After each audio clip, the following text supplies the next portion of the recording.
రండి అన్న. ఏంటి అలా చూస్తున్నావు? నాతో వస్తే ఎవడో బేవర్సగాడు అనుకున్నావా? నేను పొద్దున్న చెప్పానే చాలా మంచి మనిషి, సిన్సియర్, కొత్త మేనేజర్ వస్తాడని. ఈయనే ఆయన.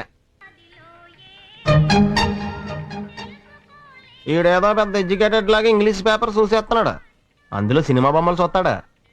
అన్నా, ఏమిట్రా? ఈ ఏరియా అంతా మీ గురించి చాలా గొప్పగా చెప్పుకుంటున్నారన్నా. ఏమని? మీరు వచ్చాక ఈ లాడ్జ్ కలరే మారిపోయిందంట. స్టోరేజ్ దగ్గర నుంచి డ్రైనేజ్ దాకా బాగా డెవలప్ చేశారంట. లాడ్జ్ లో రూములన్నీ ఫుల్ అయిపోతున్నాయంట. తొందరలో 5 స్టార్ హోటల్ అయిపోతుందని అందరూ చెప్పుకుంటున్నారన్నా. అవునన్నా, ఈ లాడ్జ్ కోసం నువ్వు రాత్రి పగలో కష్టపడి కుక్కలా పనిచేస్తున్నావు కదన్నా. ఏమిట్రా భజన మొదలు పెట్టావు? చిన్న రిక్వెస్ట్ అన్నా, రాత్రులప్పుడు